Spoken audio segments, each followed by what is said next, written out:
Good evening. Lovely to see you all. I should probably start by clarifying I actually am a vicar, okay? People normally assume that this is part of the act, but it's not. I genuinely am a vicar.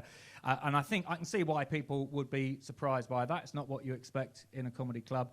And I think my name doesn't help either, because what are the odds of a vicar actually being called Ravi Holy? Sounds made up. But it could have been worse, because I originally wanted to be a Pentecostal minister, till someone pointed out that then my title would have been Pastor Ravioli. So that is the main reason I switched to the Church of England. Well, there were some others. But the curse of the stupid name has followed me, because I am now the vicar of a village in Kent called Wye. And almost unbelievably, I trained at the Theological College in Ware, in Hertfordshire. So you can imagine the sort of revolving door conversations I get into. Someone will say to me, so what's the name of your parish? I say, Why? They go, well, there's no need to be like that, mate. I'm only asking. No, it's a place called Wye. All right, so where were we before that? I say, where? They go, yes, where? I go, no, where? They go, what? I go, well, that is the one place I haven't been. And I think they're recruiting for a vicar in Who at the moment, so I might apply for that. But regardless of where I'm based, I hugely enjoy my day job, although we do get some bizarre requests in this day and age, particularly around weddings. So I did one this summer where the bride and groom wanted to walk out of the church at the end to the song Bring Your Daughter to the Slaughter by Iron Maiden, a heavy metal band who were big in the 80s. Now, clearly I like to think of myself as an open-minded kind of guy, but I had to say, look, I really think that would be going a little bit far. Might there be another song by the same group we could use instead? So we went with a track called 666, the number of the beast, because at least that's in the Bible, so I felt I could justify that. But the strangest funeral I ever did was when Karen, the village hairdresser, died. And her family asked me if I would take the service dressed and in character as Elvis Presley, because she was a huge fan. So I said to her daughter, listen, Priscilla, if it was a wedding, maybe, but a funeral, I'm not sure about that. Why don't you sleep on it? And when we spoke the next day, she said, yeah, look, on reflection, Mum did really like Elvis, but I think she preferred Tina Turner. I said, now look, putting on a spangled jumpsuit is one thing. There's no way I'm going to wear a cocktail dress and high heels. If that's what you want, you're going to need to speak to Father Michael, the Catholic priest. That would be more his kind of thing. Oh, the Catholics are sitting over there. The Catholics are the Pornhub people. How does that work? Actually, that probably makes all sorts of sense. But anyway, she said, no, but Mum loved Tina Turner. I said, what's love got to do with it? So we went with Elvis, and I'm going to give you a little bit of a sample of how it went. Could you just hold those for me a second, please? So I didn't wear the full outfit. I just had what I'm wearing now, a gold lame jacket and the wig and these glasses, and this is how I started the service. I came out and I said, well, since your mama left you,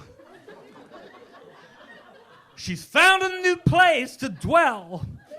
We hope she's up in heaven, not burning down in hell. Yeah, well, believe me, they did not laugh. They did not laugh or applaud at the time. In fact, there were several letters of complaint to the bishop saying that it was sacrilegious. And these weren't from Christians. These were from militant Elvis fans who were unhappy that I'd tampered with his lyrics. So the bishop made me write this letter of apology. I said, dear Elvis fans, maybe I didn't treat you quite as well as I should have. Thank you very much. Obviously not many Elvis fans here. But you probably could tell I enjoy singing, and I actually used to be in a rock and roll band back in the day. Would you like to see a picture? Okay, I have one here. Oh, is it gone? No, there it is. So, that is me at the age of 18 when I was the lead singer of Satan's Bitches. Obviously, that was before I became a Christian. And you can imagine that made for quite an awkward conversation when I went for my interview to become a vicar in the very conservative Church of England. And I'll never forget the bishop saying to me, well, I've been looking at your file. It says here that you've been going to a Pentecostal church for the last 10 years. But before that, you were an anarchist, a drug addict, and a Satanist.